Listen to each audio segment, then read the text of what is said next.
자, 좀만 더 기다리도록 하겠습니다.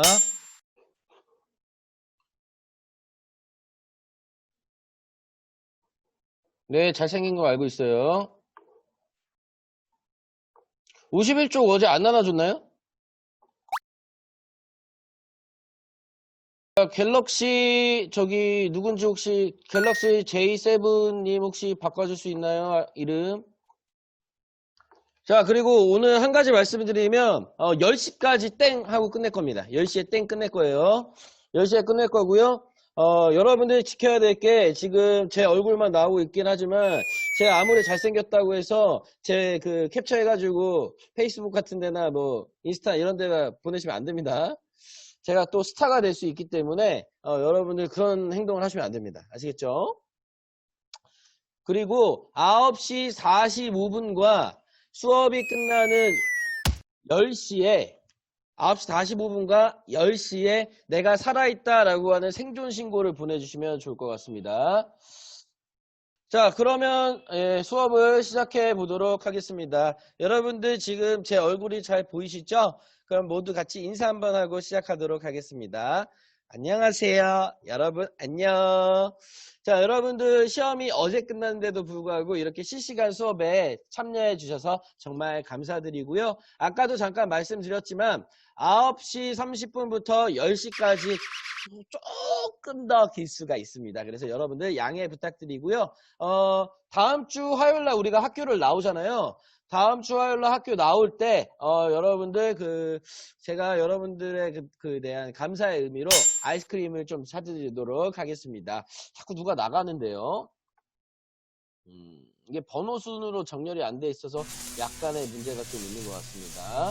자, 혹시 10번 학생 있나요? 10번? 10번? 10번 안 들어왔고요. 12번 안 들어왔고요. 나머지 학생들 들어온 것 같습니다. 정수 선생님 들어왔고요. 월요일 날은 학교를 안 나오죠. 월요일 날은 학교를 안 나옵니다. 자, 그래서 여러분들 아까 제가 말씀드렸다시피 오늘 할 부분은 어디냐면요. 고려의 후삼국 통일에 대해서 오늘 같이 배워볼까 합니다. 그래서 본격적으로 유채화 학생 들어왔으니까 이제 같이 해보도록 하겠습니다. 그리고 참고사항 말씀드리자면 화면 공유를 잠깐 하겠습니다. 여러분들 온라인 클래스에 오늘 수업이 들어와 있잖아요. 온라인 클래스에 보시면요. 화면이 안 보이시나요?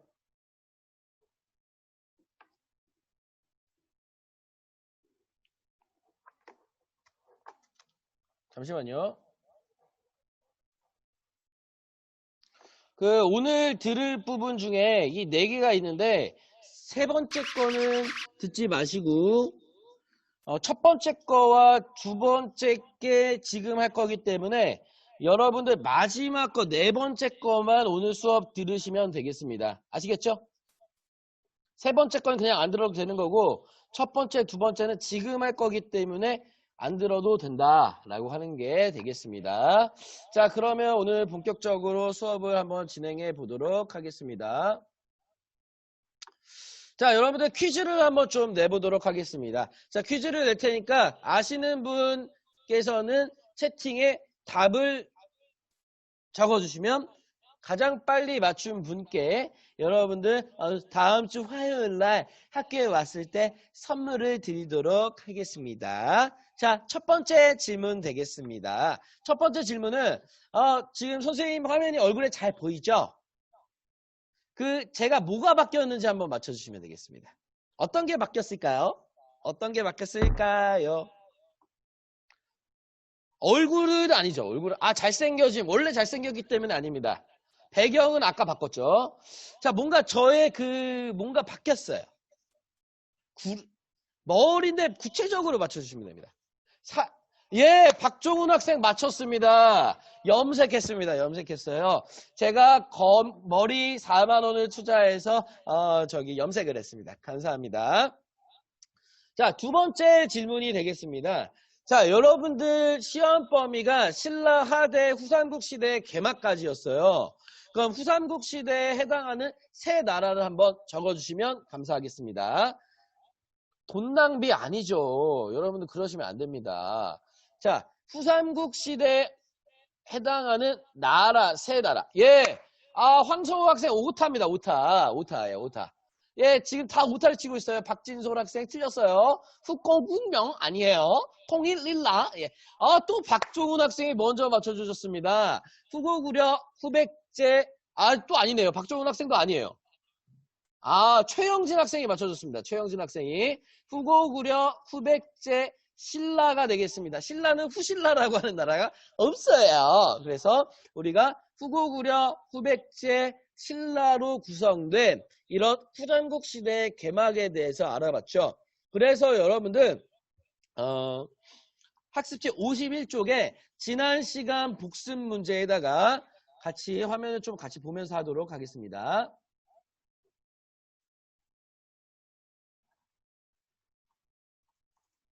자, 지난 시간 복습 문제의 첫 번째에다가 여러분들 후고구려 후백제 신라라고 적어주시면 되겠습니다. 후고구려 후백제 신라 이렇게 적어주시면 될 것 같습니다.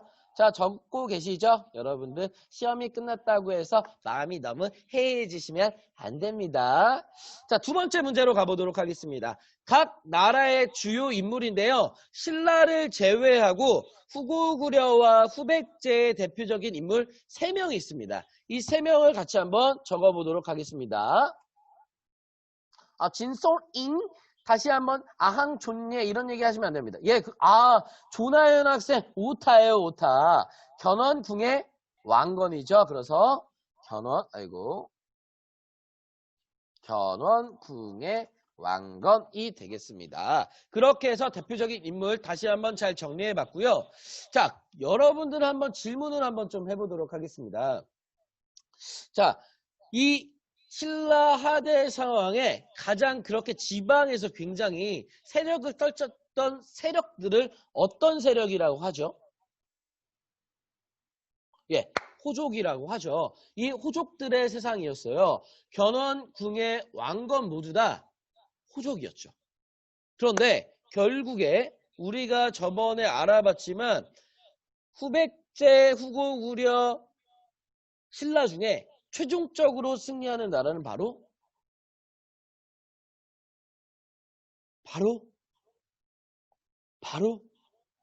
후고구려가 아니라 궁예를 몰아내고 왕이 된 왕건이 세웠던 고려였죠.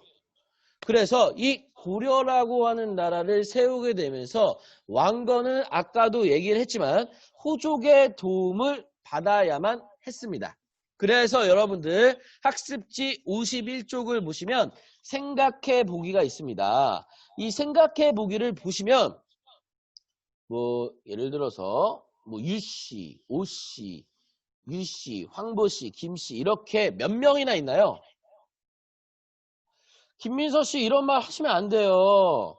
채팅 금지를 시켜야 되는데 그러시면 안 돼요. 자, 그래서 이렇게 여러 명의 왕들이 있는데 부인들이 있는데 이 말은 즉슨 왕건이 결혼을 몇 번 했다는 걸까요? 결혼을 몇 번 했다는 걸까요? 29번 했다는 거죠. 자, 이것이 의미하는 바는 바로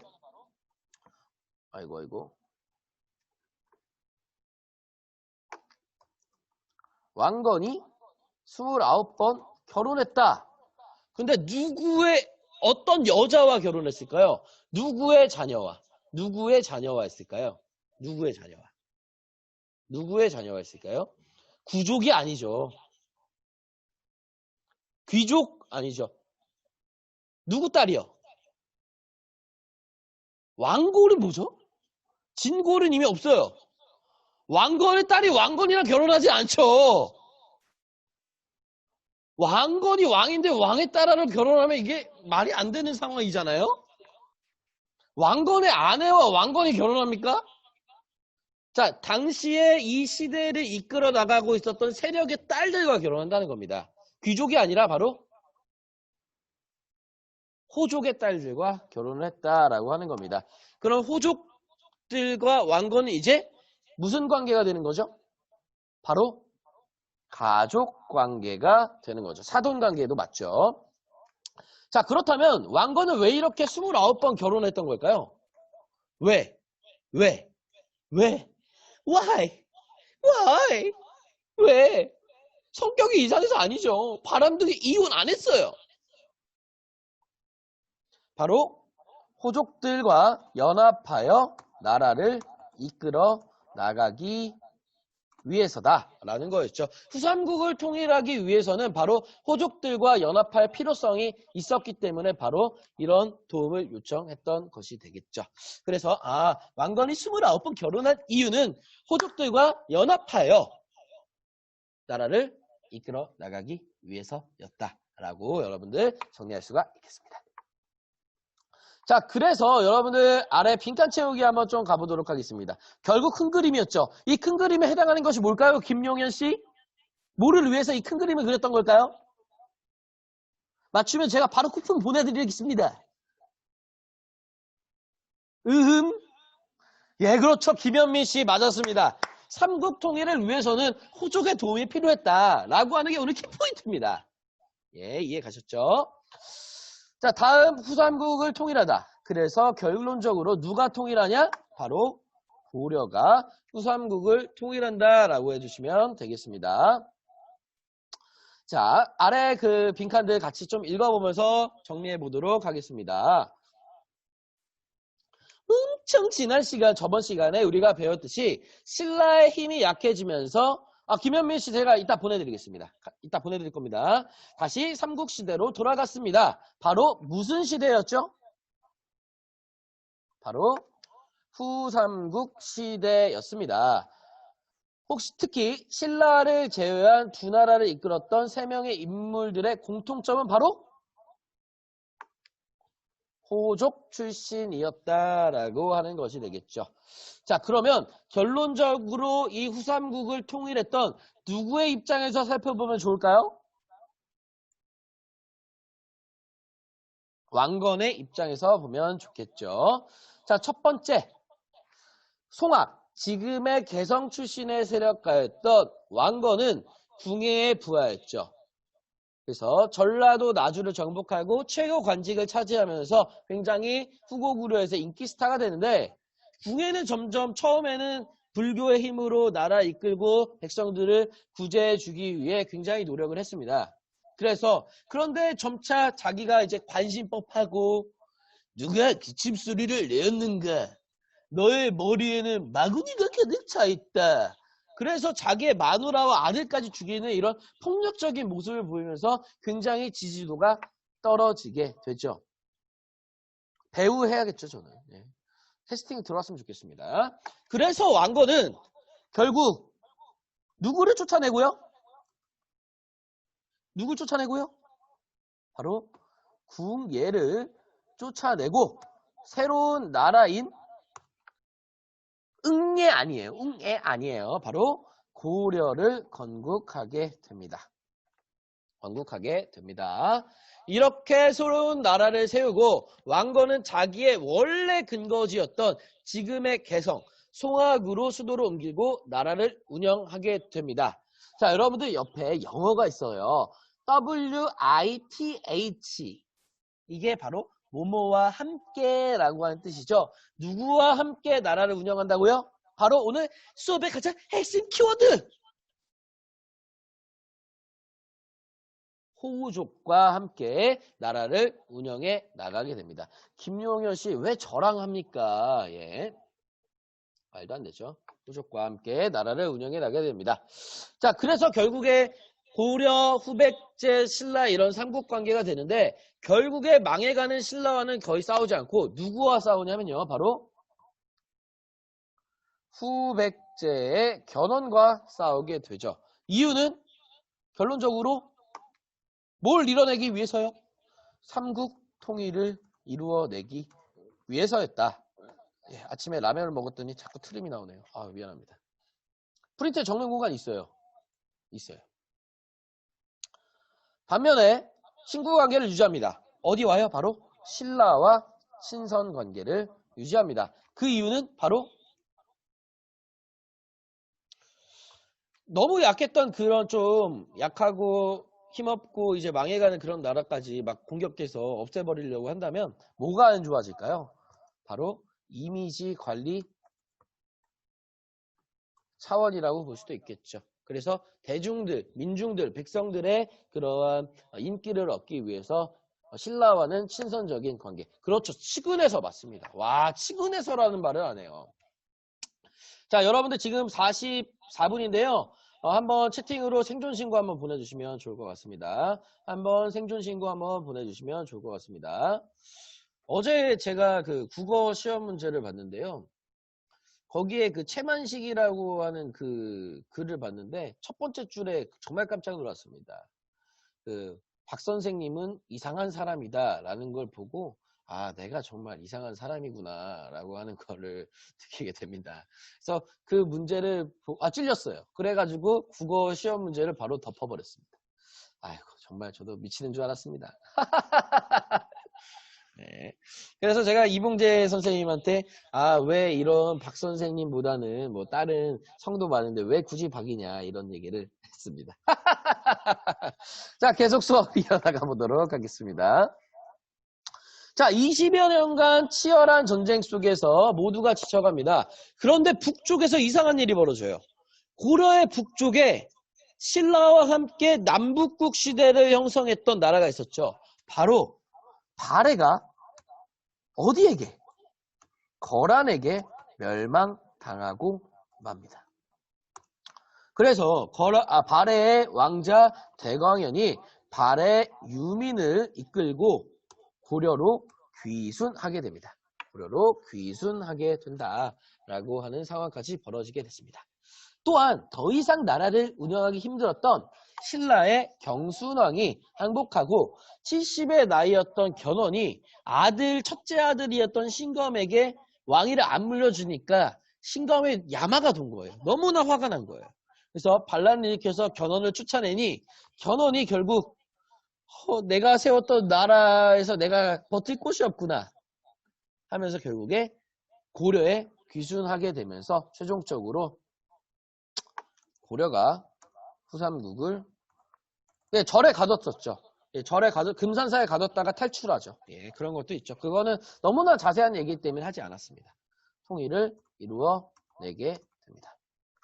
자, 그렇게 해서 고구려의 삼국통일 과정 정리를 해봤습니다. 자, 오늘 두 번째는요, 바로 후삼국 통일의 의의입니다. 중간고사를 안 봤죠. 그거는 나중에 방학식 때 제가 유튜브 라이브를 할 건지는 아직 잘 모르겠지만 그때 자세히 말씀해 드리도록 하겠습니다. 자, 여러분들 신라가 누구한테 항복했냐고요? 신라는 바로 고려에게 항복하게 됩니다. 후백제 또한 고려에 항복하고요. 신라 또한 고려한테 항복하게 됩니다.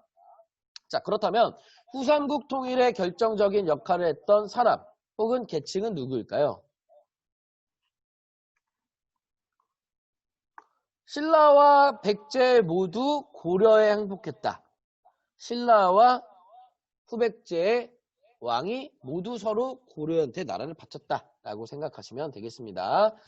후삼국 통일의 결정적 역할을 했던 사람은 바로 호족이었고요. 호족이었습니다. 자, 다음으로 삼국통일을 한번 좀 비교해 보도록 하겠습니다. 신라의 삼국통일의 장점이 뭐 있었을까요? 이거 여러분들 수행평가 봤잖아요? 몇 번째 통일이었죠? 자주적인은 아니었죠. 그건 단점이죠.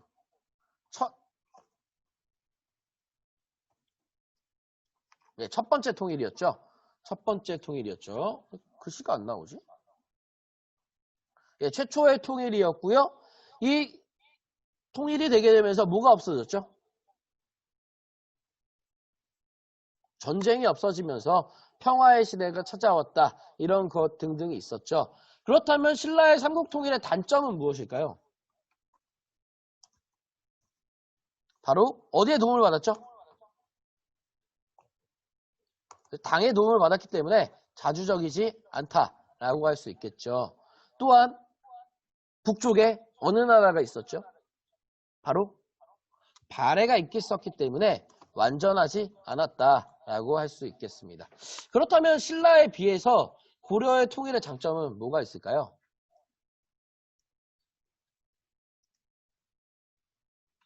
자주적이었죠. 외국의 도움을 받지 않았죠. 외국의 도움을 받지 않았죠. 자주적이었죠. 자주적이었고 또한 또한 어떤 장점이 있을까요? 발해까지 포함한 완전한 통일이었다. 신라 같은 경우에 발해가 있었기 때문에 완벽한 통일이 아니었다고 했잖아요. 그래서 발해의 유민까지 받아들이면서 완전한 통일이었다. 이 두 가지 여러분들 장점으로 적어주시면 되겠습니다.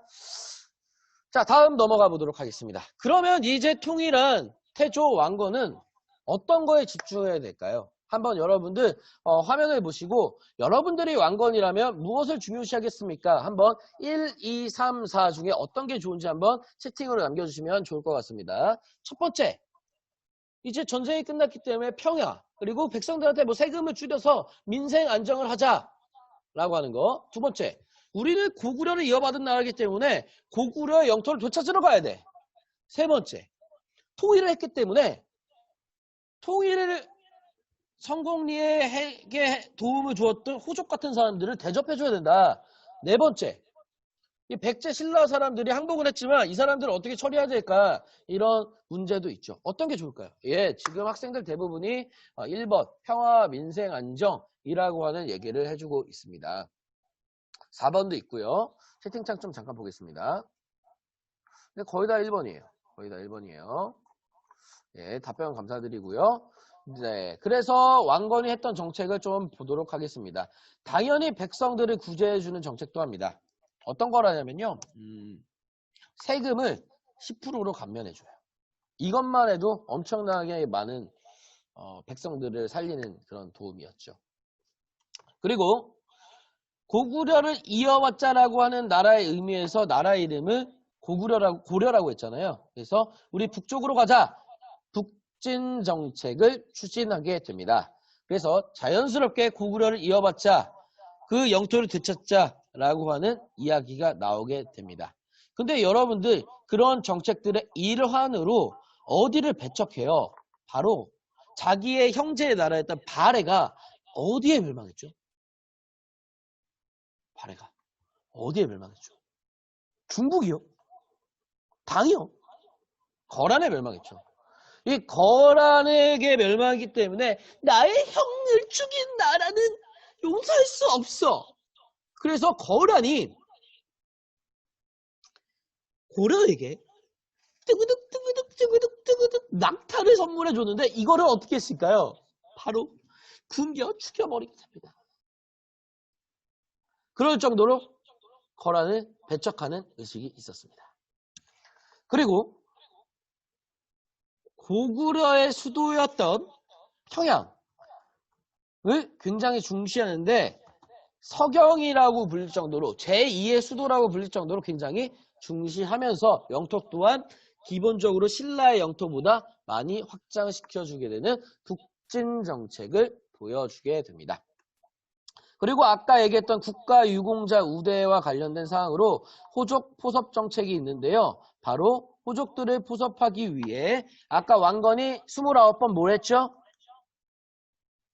결혼을 했죠. 결혼 정책을 하게 됩니다. 그래서 왕이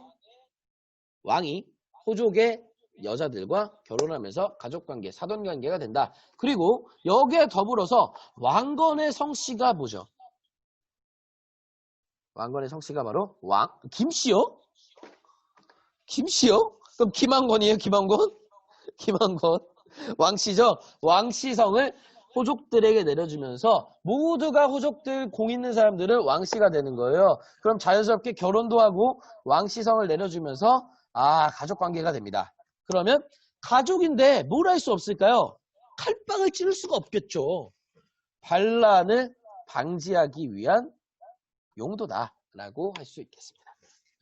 자, 하지만 이렇게 너무나 잘해주게 되면은 이 사람들한테도 너무 어깨가 으쓱 할 거 아니에요. 이 호족들을 견제해줘야 됐습니다. 어떤 거냐면요.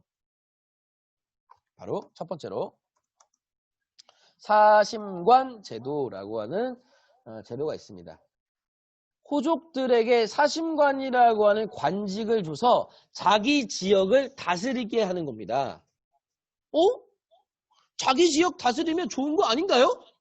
라고 할 수도 있지만 이게 안 좋은 이유가요. 자기 지역에 티끌이라도 조그마한 문제가 발생하면 책임을 지고 굉장히 벌이 셉니다. 그래서 책임을 진다고 하는 건 굉장히 견제하는 용도다라고 할 수 있겠습니다. 또한 이게 아주 임팩트 있는 건데요. 기인 제도입니다. 기인 뒤에요. 질을 붙이면 돼요. 자, 그러면 인질이죠. 지워졌네요. 인질이에요. 호족의 자식들을 수도인 개경에다가 인질로 잡아놔요. 그러면 지방에서 마음대로 할 수가 없겠죠. 그래서 호족들을 견제하기 위해 사심관 제도와 기인 제도를 이용해서 나라를 운영해 나갔다라고 볼 수 있겠습니다. 그리고 민족통합정책, 기인 제도예요. 기인질 제도가 아니라 기인 제도입니다. 기인 제도가 되겠습니다. 그리고 민족을 통합하기 위해 후백제 신라 사람들뿐만 아니라 대광현이 이끌고 온 발해 유민까지 포섭하게 되면서 왕건은 이러한 정책들을 하게 되는데, 왕건 같은 경우에 이러한 호족들을 견제하고 포섭하기 위해 노력은 했지만 나라가 어느 정도 안정되기엔 좀 어려움이 있었습니다. 그래서 죽기 전에 유언으로 남긴 것이 바로 훈요 10조라고 하는 건데요. 이 훈요 10조 중에서 여러분들 아래에 해석할 수 있는 항목들을 골라보고 오늘 마무리하도록 하겠습니다. 자, 첫 번째로는 불교의 힘으로 나라를 세웠으므로 절을 많이 짓고 스님을 많이 파견해서 나라가 전부 다 이렇게 불교의 나라를 운영할 수 있게 해달라라고 하는 거고요. 두 번째 같은 경우에 조선의 풍수지리설을 계속 이용하자라고 하는 거잖아요.